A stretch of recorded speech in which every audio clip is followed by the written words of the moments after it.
Sydney's bloodiest gang war wasn't born on the streets. It was born behind prison walls. From his supermax cell, Bassam Hamzi built an empire unlike anything Australia had seen before. In just 2 months, he made 19,000 phone calls, running a drug operation worth $250,000 a week while fusing radical ideology with street culture. His creation, Brothers for Life, quickly tore Sydney apart. By 2013, the gang split into rival factions, unleashing drive-bys, ambushes, and public shootings that left families destroyed and entire suburbs living in fear. More than 16 shootings, countless injuries, and innocent lives caught in the crossfire turned Sydney into a war zone. This is the truth behind the bloodshed, so make sure to like, share, and subscribe for more stories like this. The Puppet Master Behind Bars. The story of Sydney's bloodiest gang war can't be told without starting with the man who lit the spark, Bassam Hamzi. Back in 2007, during a raid on his supermax prison cell, guards uncovered chilling evidence of what was brewing behind bars. On the walls and scattered across his cell were drawings of AK-47s, gang slogans scribbled in broken English like, "Soldier warrior, we don't fear death and sometimes we wish for it," and even a photograph of Osama bin Laden.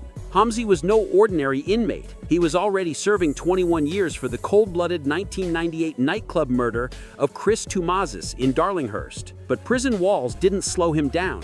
In fact, they became the command center for something Australia had never seen before. From inside that tiny cell, Hamzi was piecing together the foundations of the country's first Islamic extremist street gang. What shocked police most was the scale of his control. Between May and June of 2008, Hamzi made over 19,000 phone calls using a smuggled mobile phone, an average of 460 calls every single day. Those calls weren't casual conversations. They were orders, instructions, and negotiations that helped build a drug empire turning over nearly $250,000 a week. And here's where it gets even darker. Hamzi wasn't just running drugs. He was running minds. He fused radical Islamic ideology with suburban gang culture, creating something far more dangerous than just another street crew. In recorded prison calls, he would refer to gang members as Ikhwan, meaning brothers, and label troublemakers as fitna, trials sent to test their loyalty. This language gave his followers more than a criminal mission. It gave them what they believed was a divine purpose. That psychological grip is what made Hamzi's operation uniquely terrifying, and it's what set the stage for the bloodshed that was about to engulf Sydney. When brothers became enemies. By 2013, the group known as Brothers for Life had torn itself apart. What started as one powerful gang had splintered into 2 factions, and the divide couldn't have been sharper. On one side was the Bankstown chapter, mostly Lebanese, living fast off drug money. They wore $80,000 Breitling watches, flashed cash, and cruised the streets in European supercars. On the other side was the Blacktown crew, made up mostly of Afghan migrants. They didn't have the same flash, but they had something else, a hunger for respect, for territory, and for power. They drove what they called murdered cars, vehicles painted entirely black, like death, as one member chillingly put it. But this war wasn't only about drugs or turf. It was deeply personal and bitterly racist. The Lebanese side reportedly taunted their Afghan brothers with the slur Afghan dogs. That insult wouldn't just sting, it would bleed. Enter Farhad Kwame. Fresh out of prison, he was told by Bassam Hamzi to keep the Lebanese chapter under control. But Kwame had no intention of playing second to anyone. At a tense meeting in July 2013, inside the Blacktown clubhouse, he stood before his men and made a promise that would soon plunge Sydney into chaos. We're going to give Sydney something they've never seen before. The week that changed everything. November 2013 would go down as one of the bloodiest weeks Sydney had ever seen. It began on November 3rd, when members of the Blacktown chapter ambushed Michael Odisho, a senior figure from Bankstown. They caught him outside his mother's home in Winston Hills and pumped him with bullets. Odisho somehow survived, but the message was clear, and retaliation wasn't far behind. The very next night, November 4th, Blacktown gunmen struck again, this time at the home of Masood Zakaria, one of Bankstown's rising stars. But Zakaria wasn't there. Instead, inside the house was his 14-year-old sister. When the shooters realized their target was gone, they fired anyway. A shotgun blast tore through the front door, spraying 300 pellets into the young girl's back, spine, lungs, and chest. Paramedics didn't think she would make it, but against all odds, she survived, though her injuries would change her life forever.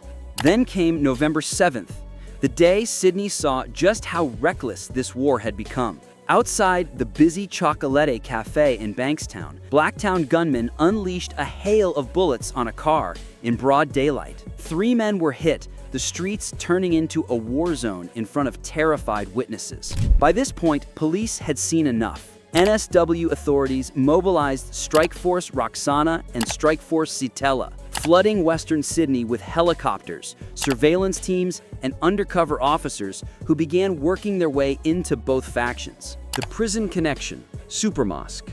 Here's something that will absolutely blow your mind. Inside Goulburn Supermax, the most secure prison in Australia, Bassam Hamzi's influence ran so deep that inmates started calling it the Super Mosque. And this wasn't just some prison nickname. Hamzi had been systematically converting prisoners to his radical version of Islam, building a pipeline of loyal foot soldiers who would walk out of prison ready to serve his gang. The most disturbing case was Damien Featherstone, a violent meth addict who first crossed paths with Hamzi in the prison yard. Featherstone later told police about the way Hamzi shaped him, recalling Hamzi's words, "You gotta remember to get the boys to Islam. God is great, trust your brothers like you trust me." When Featherstone finally got out, he wasted no time putting Hamzi's plan into motion. He set up a brand new Brothers for Life chapter in Illawarra, pulling in indigenous men from local housing estates. Their initiation wasn't just about loyalty to the gang, it also came with conversion, tying crime and faith together in a way that made Hamzi's reach stretch far beyond the prison walls. The ripple effect. Families destroyed. The 14-year-old girl wasn't the only innocent victim of this war. When I went through court records and police reports, a grim pattern started to appear. Families ripped apart by the violence. In 2014, Lola Hamzi, Bassam Hamzi's own mother, was shot through her front door. Not long after, Maha Hamze, another family member, was ambushed at her Auburn home and hit with 8 bullets to the legs. These weren't gangsters on the front line. They were mothers, sisters, and daughters, women caught in the middle of a conflict driven by male ego and blood feuds. And the damage went far deeper than the bullet wounds. Imagine being just 14, sitting at your desk doing homework when your brother's choices drag you into a war you never signed up for. Imagine being a parent, forced to watch your neighborhood turn into a battlefield where kids can no longer play safely outside. This was the true cost of Sydney's bloodiest gang war. Not just the men who signed up for it, but the families who never had a choice. The unique Sydney context. What makes Sydney's gang war stand apart from other forms of organized crime is the mix of migration, religion, marginalization, and opportunity that fueled it. These weren't young men born to be criminals. They were the product of a society that struggled to integrate entire migrant communities. When mainstream Australia failed to offer them hope, belonging, or respect, the gang stepped in and filled that void with cash, fast cars, and status. But there was another layer that made this conflict far more dangerous. Bassam Hamzi weaponized religion. He twisted Islam to justify violence, while at the same time giving his men the belief that their crimes carried a higher purpose. This wasn't just about drugs or money anymore. It was an ideological war, and that made any chance of compromise impossible. The continuing cycle. Even today, the shadow of Brothers for Life hasn't gone away. In January 2025, Sam the Punisher Abdul Rahim was gunned down in Melbourne, allegedly while trying to set up a fresh B4L chapter. Back in Sydney, the Alameddine crime family remains locked in deadly feuds with Hamzi's associates, and bodies are still hitting the ground across the city's southwest. The cycle of revenge that first exploded in 2013 hasn't slowed, it's only carried forward. Yes, recent police raids have seized millions of dollars worth of drugs and weapons, but those victories haven't touched the deeper issue, the same root causes that gave birth to B4L in the first place. In Western Sydney, young men are still facing the same choice their predecessors did more than a decade ago: poverty and marginalization on one side, or fast money and street respect on the other. The broader implications. This story matters because it forces us to look at some uncomfortable truths about Australia. Sydney's gang war wasn't just criminals taking shots at each other. It was the story of communities left so neglected that young men found more loyalty and support in violent gangs than in the very institutions meant to protect them. It was the story of religion twisted and weaponized by a charismatic sociopath. And it was the story of a prison system that, instead of rehabilitating, turned into a breeding ground for extremism. But at its core, this war was about the innocent people who paid the price. A 14-year-old girl shot while doing her homework. Mothers gunned down in their own homes. Bystanders caught in the crossfire of someone else's feud. All of it the result of failures in integration, education, and community support. Because when society abandons its most vulnerable youth, they don't just fade away. They go looking for family elsewhere, and too often, they find it in the most dangerous places imaginable. Looking forward.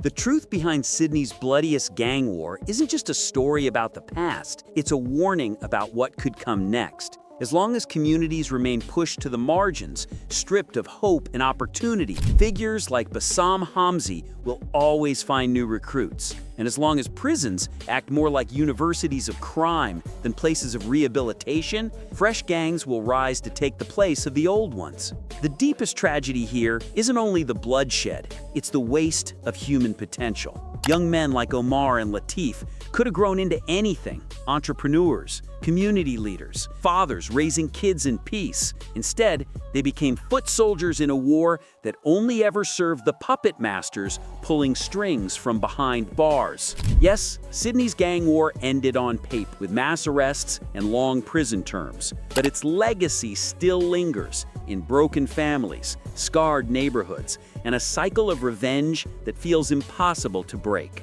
Truly understanding this story means looking past the headlines and statistics to the human faces behind the brutality, and then asking ourselves the hard question: what can we do to make sure it never happens again? Because the truth behind Sydney's bloodiest gang war isn't just about gangs at all. It's about us, every one of us, and the kind of society we choose to build together.